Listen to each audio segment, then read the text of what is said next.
Bienvenidos a un nuevo episodio de nuestro canal. Lo que están a punto de escuchar es una historia real que ha permanecido oculta en los rincones más oscuros de la historia mexicana. Una familia, un pueblo y decenas de viajeros que nunca llegaron a su destino. Guanajuato, 1905. Una época donde los caminos solitarios escondían peligros inimaginables. La familia Zamudio había construido una reputación respetable en su pequeña comunidad, pero detrás de las paredes de su hacienda se escondía un secreto tan perturbador que cuando finalmente salió a la luz, conmocionó a todo México. Antes de continuar, quiero advertirles que esta historia contiene descripciones de hechos violentos que pueden resultar perturbadores. Se recomienda discreción. Si eres amante de las historias reales que desafían nuestra comprensión de la maldad humana, te invito a quedarte hasta el final.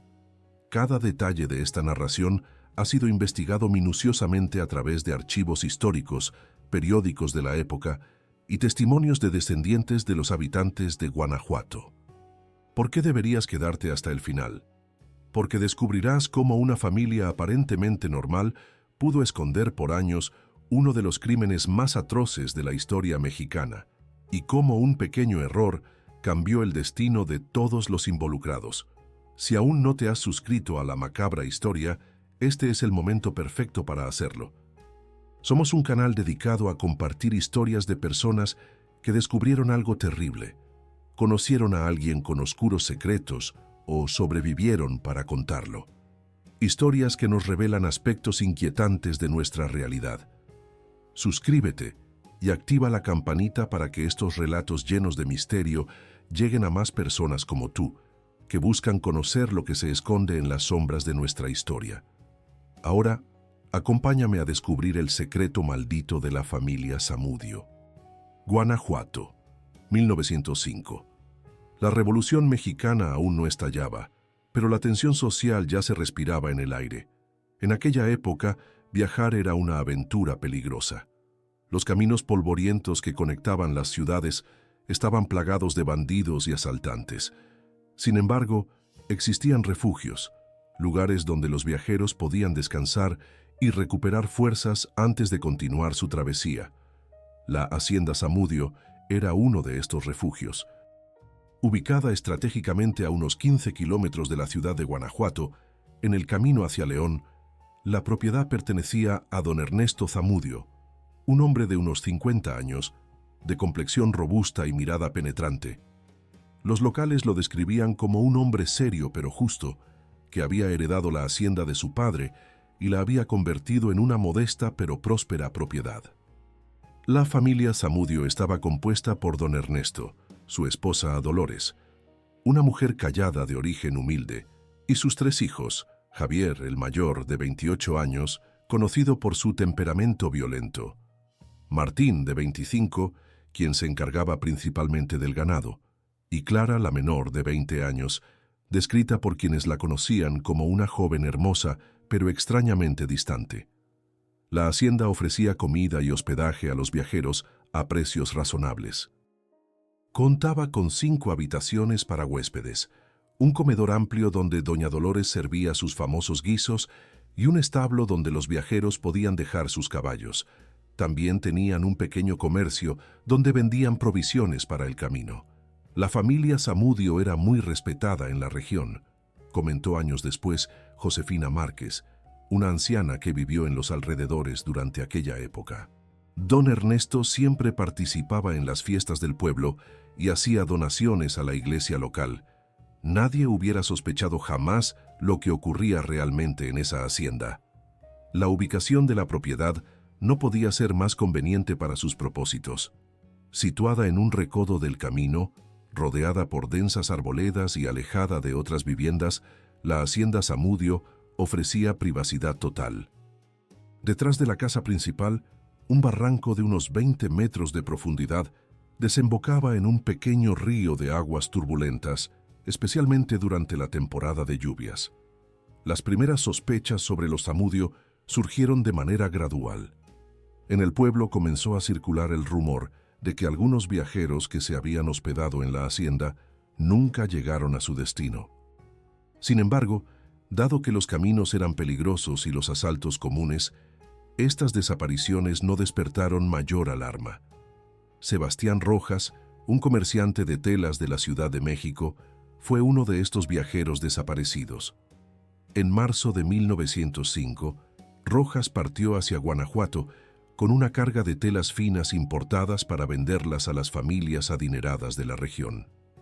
Según los registros, Rojas se hospedó en la hacienda Zamudio la noche del 12 de marzo. Nunca llegó a la ciudad de Guanajuato. Mi esposo era un hombre muy precavido, relató años después su viuda, Elena Rojas, en una entrevista para el periódico El Imparcial. Siempre me escribía al llegar a cada ciudad. Cuando pasaron 3 días sin noticias suyas, supe que algo terrible había ocurrido. La familia de Rojas reportó su desaparición, pero las autoridades, sobrecargadas de trabajo y acostumbradas a este tipo de incidentes, no dieron mayor importancia al caso. Simplemente asumieron que Rojas había sido víctima de un asalto en el camino. Lo que nadie sabía entonces era que Sebastián Rojas nunca salió de la hacienda Zamudio. Y no fue el único. Un patrón siniestro había comenzado a desarrollarse, aunque todavía permanecía oculto a los ojos del público y las autoridades. Los Zamudio habían perfeccionado un sistema para seleccionar a sus víctimas. Preferían a viajeros solitarios, comerciantes con dinero o mercancías valiosas, y siempre personas forasteras que no tuvieran conexiones en la región. El método era simple pero efectivo. Durante la cena, don Ernesto entablaba conversación con los huéspedes, indagando sutilmente sobre sus negocios, su destino y, lo más importante, si alguien los esperaba en Guanajuato. Doña Dolores servía generosas porciones de comida y vino, asegurándose de que los viajeros estuvieran relajados y confiados. Mi madre preparaba un vino especial para ciertos huéspedes, revelaría años después Tomás, un joven que trabajó como mozo en la hacienda durante unos meses. Era un vino dulce, muy fuerte. Los que lo bebían siempre acababan profundamente dormidos. Una vez que el viajero se retiraba a su habitación, desorientado por el alcohol y el cansancio del viaje, Javier y Martín esperaban el momento oportuno. Entrada la noche, cuando el silencio envolvía la hacienda, los hermanos entraban en la habitación del huésped. Lo que sucedía después quedó documentado en la confesión que Martín Zamudio haría eventualmente a las autoridades. Javier siempre entraba primero, declaró Martín. Llevaba un garrote de encino que había tallado especialmente para eso. Un solo golpe en la cabeza bastaba para que no hicieran ruido. Después, yo entraba con un cuchillo para asegurarnos de que no quedara con vida.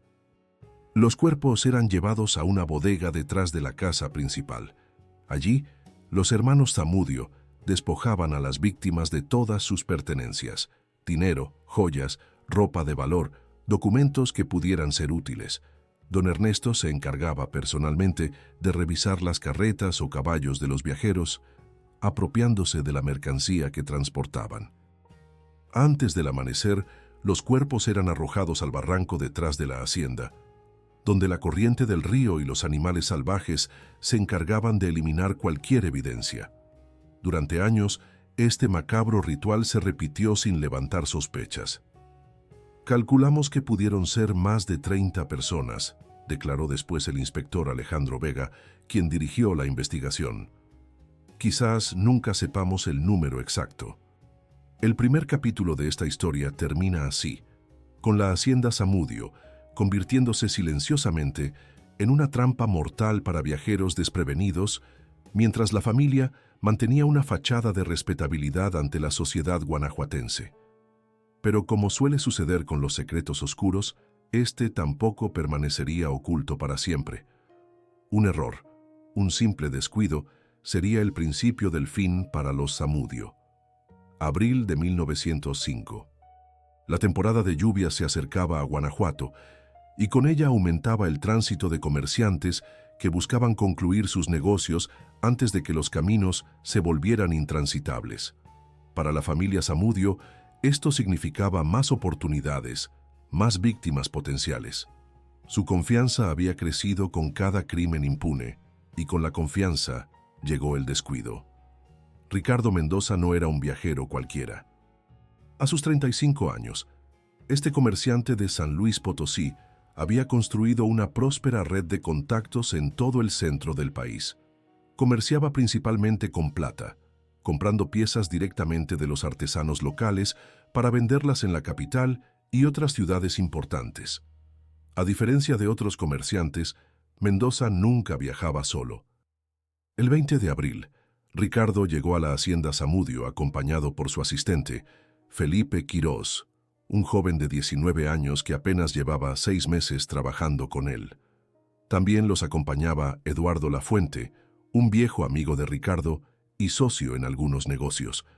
Los 3 hombres llegaron al atardecer cansados después de una larga jornada en el camino.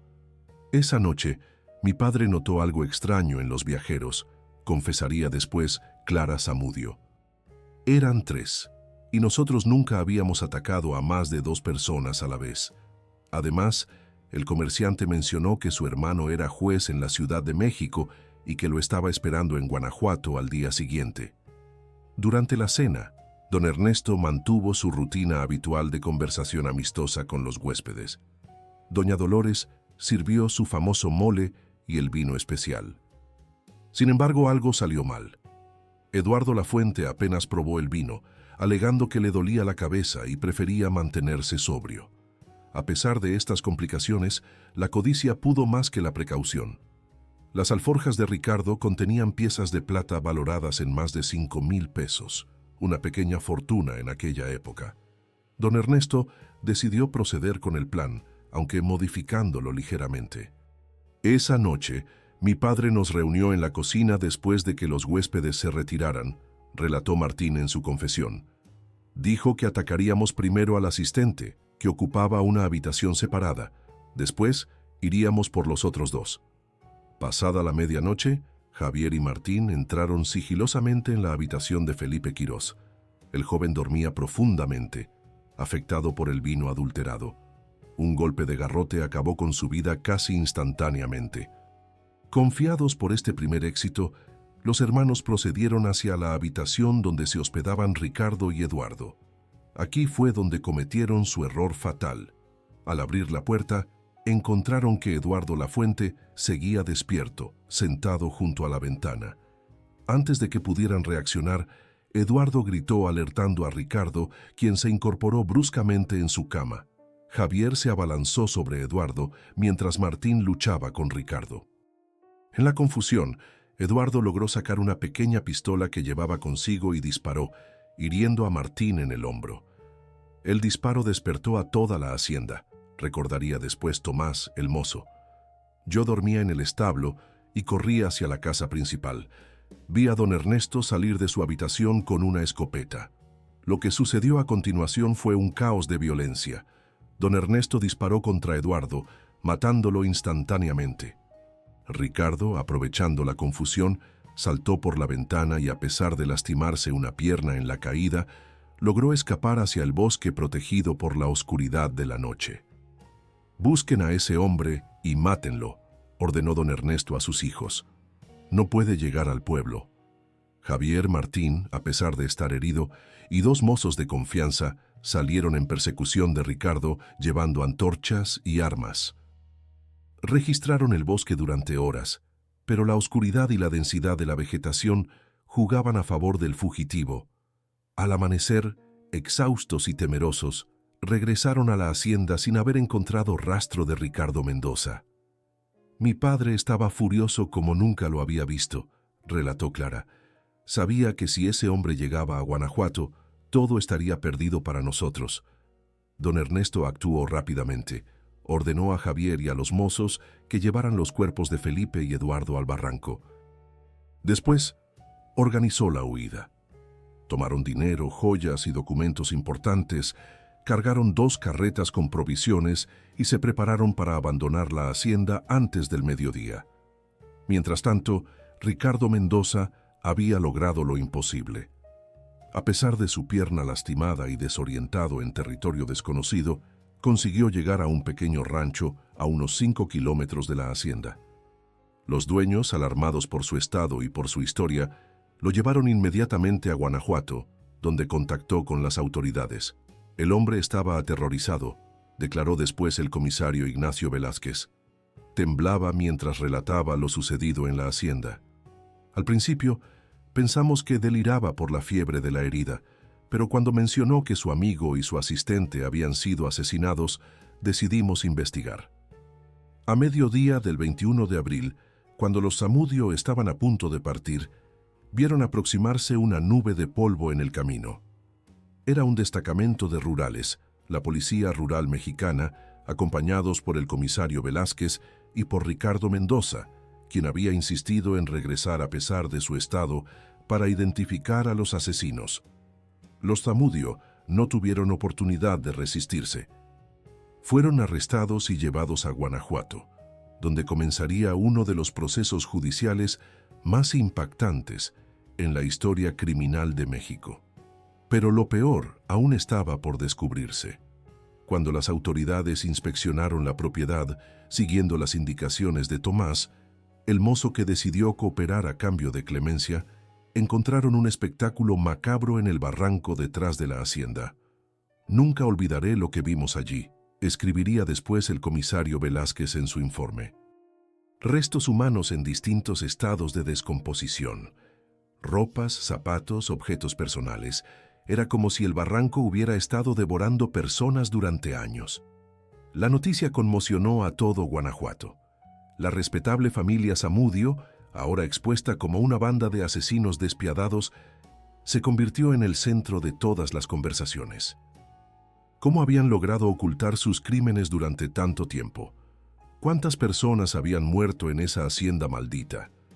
Las respuestas comenzarían a emerger en los interrogatorios, revelando un entramado de horror que nadie hubiera imaginado posible. Antes de continuar con esta impactante historia, te invito a suscribirte a La Macabra Historia si aún no lo has hecho. Cada semana compartimos relatos como este, basados en hechos reales que nos muestran los rincones más oscuros del alma humana. Activa la campanita para no perderte ningún episodio y ayúdanos a compartir estas historias con más personas interesadas en conocer los misterios que el tiempo ha intentado sepultar. Recuerda que tu apoyo es fundamental para que podamos seguir investigando y compartiendo estos relatos que la historia oficial a menudo omite. Ahora, continuemos con la macabra historia de los Zamudio y descubramos qué revelaron los interrogatorios sobre esta familia de asesinos. La cárcel municipal de Guanajuato, un edificio sombrío de piedra construido en el siglo XVIII, se convirtió en el escenario de las confesiones que estremecerían a la sociedad mexicana. Los miembros de la familia Zamudio fueron separados e interrogados individualmente, una estrategia que pronto daría resultados. El primero en quebrarse fue Martín, el hijo menor. Herido en el hombro y atormentado por el miedo, comenzó a hablar apenas 48 horas después de su arresto. Lo que reveló superaba cualquier expectativa de los investigadores. Todo comenzó hace 7 años, confesó Martín. Mi padre siempre decía que los viajeros ricos merecían ser robados, que era injusto que ellos tuvieran tanto mientras nosotros trabajábamos la tierra sin descanso. Al principio solo los robábamos, los amenazábamos con armas y les quitábamos el dinero. Fue idea de mi hermano Javier empezar a matarlos. Según su relato, el primer asesinato ocurrió en 1898. La víctima fue un comerciante español que transportaba una colección de relojes importados. Después de robarle, temiendo que pudiera identificarlos, decidieron eliminarlo. Lo que en un principio fue una decisión nacida del miedo, se convirtió gradualmente en un método sistemático. Mi padre decía que era más seguro así, continuó Martín. Un muerto no puede hablar. Además, podíamos quedarnos con todas sus pertenencias, no solo con el dinero. Javier Zamudio, por su parte, se mantuvo inicialmente en silencio. Más astuto que su hermano y consciente de la gravedad de los cargos, intentó negarlo todo. Sin embargo, cuando los investigadores le informaron sobre la confesión de Martín, su actitud cambió. Si voy a caer, no caeré solo, declaró Javier. Su confesión, más calculada pero igualmente escalofriante, reveló aspectos perturbadores sobre la dinámica familiar. Mi madre sabía todo, afirmó. Era ella quien preparaba el vino con hierbas para adormecer a los viajeros. Y Clara, ella era quien escogía a las víctimas. Tenía un don para identificar a los viajeros más ricos, los que llevaban joyas escondidas o dinero en sus botas. Doña Dolores Zamudio, confrontada con las acusaciones de sus hijos, mantuvo un silencio sepulcral durante días. Los guardias reportaron que pasaba horas sentada en su celda, mirando al vacío, como si estuviera en trance. Cuando finalmente habló, no fue para negar su participación, sino para explicarla. Uno hace lo que debe para proteger a su familia, dijo simplemente. Ernesto decidía y nosotros obedecíamos. Así ha sido siempre. En cuanto a Clara, la hija menor, su comportamiento durante los interrogatorios desconcertó a los investigadores. A diferencia del resto de su familia, no mostraba remordimiento ni miedo. Respondía a las preguntas con una frialdad calculada, como si estuviera hablando de extraños y no de crímenes en los que había participado. Clara es la más peligrosa de todos, escribió en su diario el inspector Alejandro Vega. Hay algo inquietante en la manera en que habla de los asesinatos, como si estuviera describiendo la preparación de una receta de cocina. Las confesiones de la familia, junto con los testimonios de Tomás y otros trabajadores de la hacienda, permitieron a los investigadores reconstruir el siniestro modus operandi de los Zamudio. No solo mataban por dinero, había un elemento de placer perverso en sus acciones. A veces, mi padre invitaba a viajeros que no tenían mucho dinero, solo para que mi hermano Javier pudiera practicar, reveló Martín. A Javier le gustaba probar diferentes métodos. Decía que cada persona moría de manera distinta y que le interesaba observarlo. La investigación también reveló un sistema de distribución de los bienes robados. Don Ernesto se encargaba de vender las mercancías en diferentes ciudades, a menudo utilizando los documentos de identidad de sus víctimas para hacerse pasar por comerciantes legítimos. Las joyas eran derretidas y vendidas como metal en bruto. El dinero era cuidadosamente guardado en diversos escondites dentro de la hacienda. Cuando los investigadores registraron exhaustivamente la propiedad, encontraron más de 20,000 pesos en monedas de oro y plata, una suma considerable para la época. También descubrieron un macabro trofeo, un baúl que contenía objetos personales de las víctimas, desde anillos de matrimonio hasta cartas familiares y fotografías. Ese baúl fue lo que más me impactó, confesaría después el comisario Velázquez. Cada objeto contaba la historia de una vida interrumpida, de familias que nunca supieron qué pasó con sus seres queridos. Era como un cementerio de recuerdos. A medida que avanzaba la investigación, las autoridades trataron de identificar a las víctimas. En algunos casos fue posible, gracias a pertenencias encontradas en el barranco o en la hacienda. Se confirmaron al menos 16 identidades, pero se estimó que el número real de víctimas podría superar las 30. Un aspecto particularmente perturbador emergió cuando los investigadores entrevistaron a los residentes de los alrededores. Varios vecinos admitieron haber sospechado que algo extraño ocurría en la hacienda Zamudio, pero nadie había actuado por miedo o indiferencia. Todos sabíamos que los viajeros entraban pero no siempre salían, declaró un campesino local. Pero don Ernesto era poderoso en la región. Tenía amigos entre las autoridades. ¿Quién iba a atreverse a acusarlo? Esta complicidad silenciosa de la comunidad añadió una dimensión adicional de horror a la historia. Los crímenes de los Zamudio no solo habían sido posibles por su astucia, sino también por la pasividad de quienes podían haber detenido la masacre años antes. En junio de 1905, 2 meses después del arresto, se presentaron formalmente los cargos contra la familia Zamudio: múltiples asesinatos, robo, profanación de cadáveres y asociación delictuosa. El juicio prometía ser uno de los más sensacionales de la historia criminal mexicana. Para entonces, la historia ya había trascendido las fronteras de Guanajuato.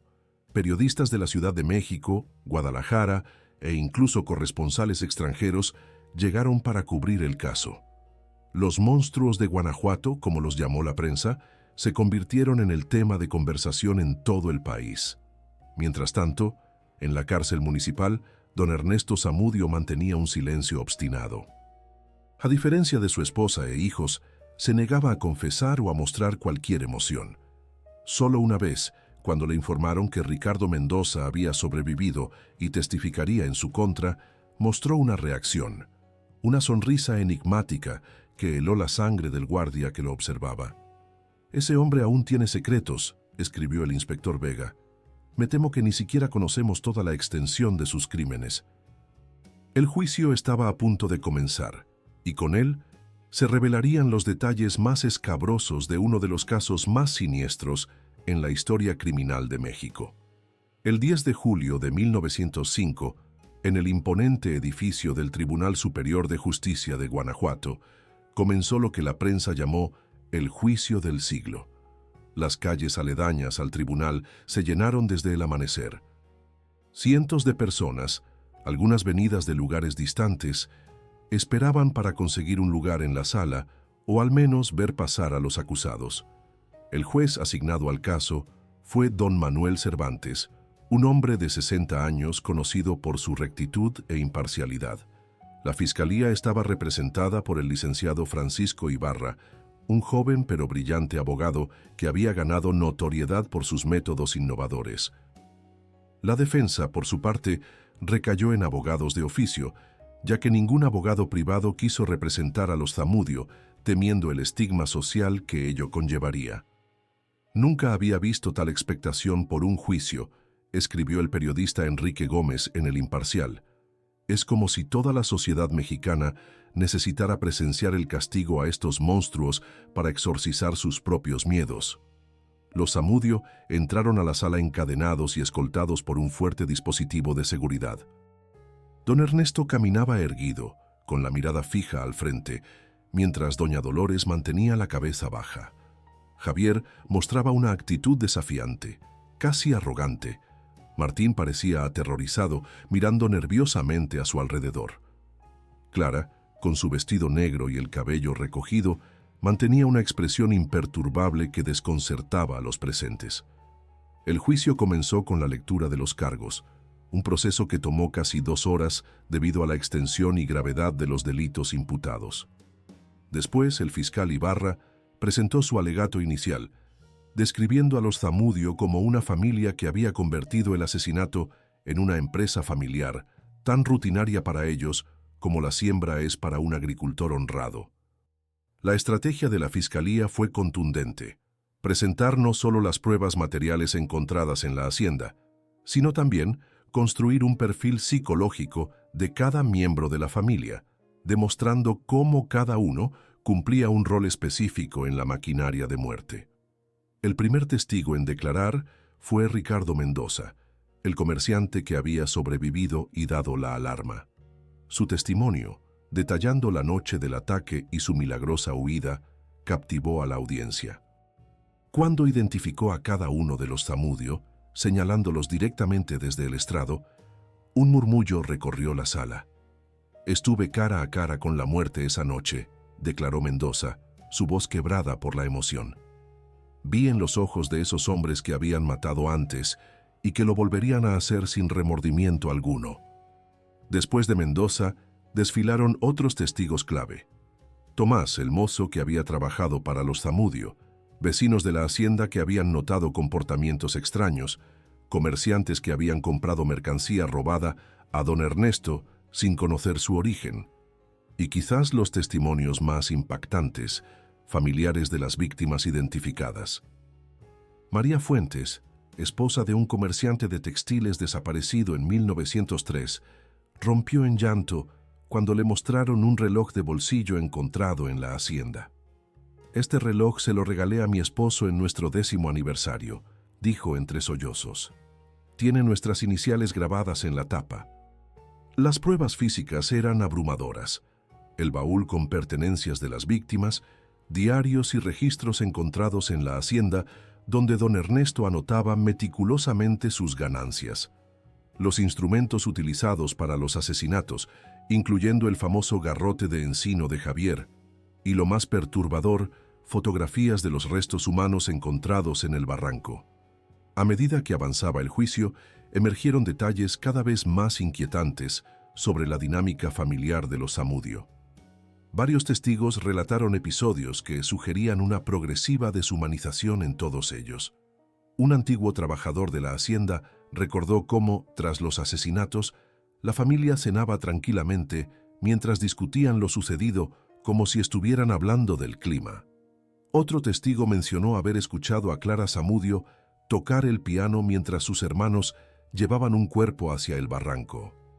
El sexto día del juicio marcó un punto de inflexión cuando Martín Zamudio, presionado por su abogado defensor y atormentado por el peso de sus crímenes, decidió testificar contra su propia familia a cambio de una posible reducción de su sentencia. El testimonio de Martín Zamudio dejó helada a toda la sala del tribunal. Durante casi 3 horas, el hijo menor de la familia narró con voz monótona y mirada perdida los detalles de decenas de asesinatos. Describió con precisión escalofriante cómo seleccionaban a las víctimas, el rol específico de cada miembro de la familia y los métodos empleados para matar y deshacerse de los cuerpos. Mi padre decía que cada uno tenía que mancharse las manos de sangre, declaró Martín. Era su manera de asegurarse que todos estuviéramos comprometidos, que nadie pudiera delatarnos sin delatarse a sí mismo. Uno de los momentos más impactantes ocurrió cuando Martín describió el ritual de iniciación de Clara. Según su relato, cuando su hermana cumplió 16 años, don Ernesto le ordenó participar activamente en un asesinato. La víctima fue una joven viajera de aproximadamente su misma edad. Clara no mostró duda alguna, afirmó Martín. Mientras Javier sujetaba a la muchacha, ella le cortó la garganta. Después mi padre la abrazó y le dijo que ahora era una verdadera Zamudio. Al escuchar estas palabras, Clara, que había permanecido impasible durante todo el juicio, levantó la vista y miró directamente a su hermano. Según los presentes, esa mirada contenía tanto odio que Martín se estremeció visiblemente y tuvo que pedir un vaso de agua para continuar. La defensa intentó desacreditar el testimonio de Martín, sugiriendo que buscaba salvarse a sí mismo a costa de su familia, pero el daño ya estaba hecho. Las revelaciones fueron tan perturbadoras que varios miembros del jurado pidieron un receso para recuperarse. El testimonio del inspector Alejandro Vega y del comisario Ignacio Velázquez añadió un contexto metodológico a la investigación. Presentaron mapas detallados de la hacienda, diagramas de los lugares donde se encontraron restos humanos y un análisis exhaustivo de cómo los Zamudio habían operado impunemente durante años. Lo más alarmante, declaró el inspector Vega, es que esta familia no actuaba por impulso o locura momentánea. Sus crímenes eran premeditados, sistemáticos y ejecutados con una frialdad que desafía nuestra comprensión de la naturaleza humana. En un giro inesperado, el 10º día del juicio, Clara Zamudio solicitó hablar. Su abogado defensor, sorprendido por esta decisión, intentó disuadirla, pero ella insistió. El juez Cervantes, después de consultar con los fiscales, accedió a escucharla. El silencio en la sala era absoluto cuando Clara se levantó.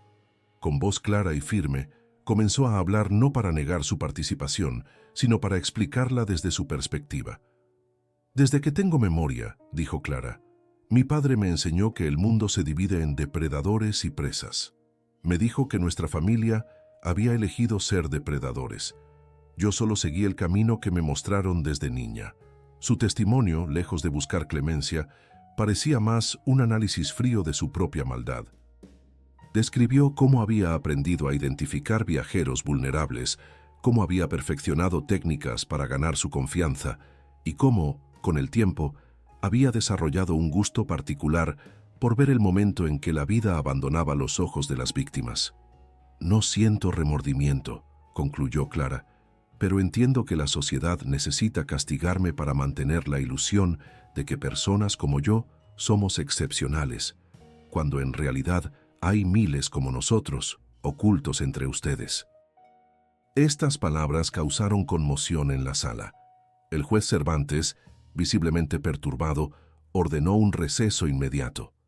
Varios periodistas presentes describirían después el testimonio de Clara como la confesión más escalofriante jamás escuchada en un tribunal mexicano. Don Ernesto Zamudio, que había mantenido un silencio pétreo durante todo el juicio, decidió finalmente hablar el 14º día, no para defenderse, sino para corregir lo que consideraba imprecisiones en los testimonios de sus hijos. «Yo no convertí a mi familia en asesinos», declaró con voz serena. «Simplemente liberé lo que ya estaba dentro de ellos. Cada ser humano tiene un monstruo interior. Yo solo les enseñé a los míos a no temerle». Continuó explicando con una frialdad que heló la sangre de los presentes, que consideraba sus acciones como un negocio familiar y que nunca había sentido que estuvieran haciendo algo moralmente incorrecto. «Los fuertes se alimentan de los débiles. Es la ley de la naturaleza». La defensa, consciente de la abrumadora evidencia en contra de sus clientes, centró su estrategia en intentar salvar a Martín, argumentando que había actuado bajo la influencia dominante de su padre y su hermano mayor. Para los demás Zamudio, los abogados defensores apenas pudieron ofrecer argumentos basados en tecnicismos legales que fueron rápidamente desestimados por el tribunal. El 29 de julio de 1905, después de 3 semanas de testimonios y evidencias, el juez Cervantes dio por concluido el juicio y el jurado se retiró a deliberar. Sorprendentemente, les tomó menos de 5 horas alcanzar un veredicto unánime, culpables de todos los cargos. El 1 de agosto, en una sala abarrotada y con una multitud congregada en las calles aledañas, se dictó sentencia. Don Ernesto Zamudio, doña Dolores Zamudio y Javier Zamudio fueron condenados a la pena máxima, muerte por fusilamiento. Martín Zamudio, en consideración a su cooperación con la justicia, recibió una sentencia de cadena perpetua. Clara Zamudio, en uno de los aspectos más controvertidos del caso, fue declarada mentalmente perturbada por un panel de médicos alienistas, psiquiatras de la época, y condenada a internamiento de por vida en el Manicomio General La Castañeda, en la Ciudad de México, que acababa de ser inaugurado como parte de las modernizaciones del Porfiriato. Al escuchar las sentencias, las reacciones de los condenados fueron tan distintas como sus personalidades. Don Ernesto mantuvo su postura impasible, limitándose a asentir levemente. Doña Dolores se desmayó y tuvo que ser atendida por un médico. Javier lanzó una retahíla de maldiciones hasta que fue silenciado por los guardias. Martín lloró en silencio. Clara, en el gesto que más impactó a los presentes, sonrió. Las ejecuciones de don Ernesto, doña Dolores y Javier Zamudio se llevaron a cabo el 15 de septiembre de 1905, en el patio de la cárcel municipal de Guanajuato. Según los reportes de la época, más de 200 personas solicitaron permiso para presenciar los fusilamientos, aunque las autoridades limitaron la asistencia a unos pocos funcionarios, periodistas y representantes de las familias de las víctimas. «Fue un final sombrío para una historia sombría», escribió el periodista Enrique Gómez en su crónica para El Imparcial. Ninguno de los condenados pronunció últimas palabras. Murieron como habían vivido, sin mostrar remordimiento por el sufrimiento causado. Martín Zamudio fue trasladado a la penitenciaría de Lecumberri en la Ciudad de México, conocida como el Palacio Negro, donde pasaría el resto de sus días.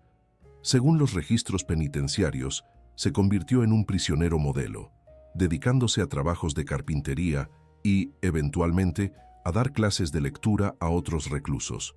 Falleció de tuberculosis en 1917, a los 37 años de edad. El destino de Clara Zamudio generó considerable controversia. Internada en La Castañeda, los médicos que la trataron quedaron desconcertados por su caso. No mostraba signos evidentes de psicosis o demencia, pero su absoluta falta de empatía y remordimiento la convertía, según los estándares de la época, en un espécimen único de degeneración moral. El doctor Manuel Alfaro, director del pabellón de mujeres del manicomio, dejó extensas notas sobre Clara. La paciente Zamudio presenta un enigma clínico, Su intelecto es extraordinariamente lúcido, incluso brillante. Domina varios idiomas, toca el piano con maestría y puede discutir filosofía con notable profundidad. Sin embargo, carece absolutamente de la capacidad para comprender el sufrimiento ajeno. Describe los asesinatos que cometió con el mismo tono que utilizaría para hablar del clima o de un libro que ha leído. Es quizás el caso más puro de lo que la ciencia moderna denomina psicopatía que he tenido ocasión de observar. Clara permaneció en la Castañeda hasta 1921, cuando un incendio en su pabellón causó la muerte de varias internas. Aunque su nombre aparece en la lista oficial de fallecidas, circularon rumores persistentes de que había logrado escapar durante la confusión. Estos rumores nunca fueron confirmados oficialmente, pero alimentaron durante décadas el folclore criminal mexicano. La hacienda Zamudio, escenario de tantos horrores, fue confiscada por el Estado. Inicialmente, las autoridades planeaban subastada, pero la propiedad había adquirido tal fama de lugar maldito que nadie se interesó en comprarla. Durante la Revolución Mexicana, fue saqueada y parcialmente incendiada. Las ruinas permanecieron abandonadas por décadas, convirtiéndose en un macabro atractivo para curiosos y aficionados a lo paranormal. En 1968, un desarrollador adquirió el terreno con la intención de construir un complejo turístico, pero el proyecto fue abandonado después de una serie de accidentes inexplicables durante las obras iniciales. Actualmente, solo quedan algunos muros derruidos y los cimientos de lo que fue la casa principal, ocultos entre la vegetación. El caso de los Zamudio dejó una profunda huella en la cultura y la conciencia colectiva de México. Inspiró numerosas obras literarias, obras de teatro y, posteriormente, películas y programas de televisión. Quizás la más notable fue la novela La familia maldita, del escritor Martín Luis Guzmán, publicada en 1925, que utilizaba el caso como base para una reflexión más amplia sobre la violencia latente en la sociedad mexicana prerrevolucionaria. Para las ciencias forenses y criminológicas mexicanas, el caso marcó un antes y un después. Las técnicas de investigación empleadas, aunque rudimentarias según estándares actuales, representaron una modernización significativa para la época. El meticuloso trabajo del inspector Alejandro Vega se convirtió en material de estudio para generaciones de policías e investigadores. Ricardo Mendoza, cuyo escape milagroso había puesto fin a la carrera criminal de los Zamudio, regresó a San Luis Potosí, donde continuó con su negocio de platería. Convertido en una celebridad involuntaria, escribió en 1910 un libro de memorias titulado La noche que sobreviví a los monstruos, que se convirtió en un éxito de ventas. Falleció en 1943, a los 73 años, rodeado de su familia. Los restos humanos encontrados en el barranco detrás de la hacienda fueron enterrados en una fosa común en el cementerio municipal de Guanajuato. En 1910, por iniciativa de familiares de varias víctimas identificadas, se erigió un modesto monumento con la inscripción: a los viajeros que encontraron la muerte lejos de sus hogares, que su sacrificio involuntario nos recuerde la fragilidad de la vida y los peligros de la confianza ciega. Con el paso del tiempo, el caso de los Zamudio transitó gradualmente del ámbito de la crónica criminal al de la leyenda urbana. Las generaciones más jóvenes comenzaron a mezclar los hechos reales con elementos ficticios, añadiendo componentes sobrenaturales a una historia que, en su cruda realidad, ya era suficientemente terrorífica. Quizás lo más perturbador del caso, y lo que explica su persistencia en la memoria colectiva, es cómo desafía nuestra comprensión de la maldad humana. Los Zamudio no eran forajidos marginales ni personas visiblemente perturbadas. Eran una familia respetable que mantenía una fachada de normalidad mientras cometía atrocidades inimaginables. Como reflexionó el juez Manuel Cervantes en sus memorias, publicadas en 1915, el caso Zamudio nos obliga a confrontar una verdad incómoda, que la maldad más profunda no siempre se anuncia con cuernos y cola, sino que puede ocultarse tras los rostros familiares de nuestros vecinos, tras las paredes de casas que pasamos todos los días sin sospechar los horrores que contienen. Esta capacidad para el engaño, para mantener una doble vida durante años, es quizás el aspecto más inquietante del caso. Nos recuerda que, como sociedad, solo vemos lo que otros deciden mostrarnos, y que detrás de las sonrisas cordiales y los buenos modales pueden ocultarse abismos de oscuridad insondable. Hoy, más de un siglo después, el caso de los Zamudio sigue siendo estudiado por criminólogos, psicólogos y sociólogos como un ejemplo extremo de psicopatía familiar, donde la influencia dominante de una personalidad perversa, don Ernesto, logró normalizar el comportamiento criminal en todo su entorno inmediato. Las preguntas que el caso plantea siguen siendo tan relevantes hoy como lo fueron en 1905. ¿Cómo puede una familia entera abandonar toda moral y empatía? ¿Cómo puede existir tal desconexión entre apariencia y realidad? Y quizás la más inquietante, ¿cuántos secretos oscuros permanecen aún ocultos en lugares insospechados, esperando ser descubiertos? La historia de la familia Zamudio nos recuerda que a veces la realidad supera a la ficción en su capacidad para horrorizarnos, y que algunos de los monstruos más temibles no habitan en cuentos de terror, sino en páginas olvidadas de nuestra historia.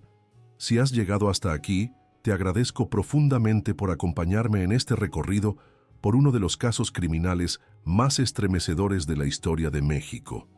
En la macabra historia, nos dedicamos a rescatar estos relatos que el tiempo ha intentado sepultar, para recordarnos que la historia está llena de sombras tan fascinantes como perturbadoras. Si esta historia te ha impactado, te invito a suscribirte a nuestro canal y activar la campanita para recibir notificaciones de nuevos episodios. Cada semana exploramos casos como este, basados en hechos reales que desafían nuestra comprensión de la naturaleza humana. Tu apoyo es fundamental para que podamos seguir investigando y compartiendo estas historias que merecen ser contadas. Comparte este video con amigos y familiares que disfruten de los relatos de misterio y true crime basados en acontecimientos históricos. ¿Qué otros casos de la historia latinoamericana te gustaría que investigáramos? Déjanos tus sugerencias en los comentarios y las tendremos en cuenta para futuros episodios. Recuerda que en la macabra historia creemos que conocer el pasado, incluso sus aspectos más oscuros, nos ayuda a comprender mejor el presente. Gracias por formar parte de esta comunidad de exploradores de lo macabro y misterioso. Hasta el próximo episodio, donde nuevamente nos sumergiremos en las sombras del pasado para iluminar historias que desafían nuestra comprensión de la realidad.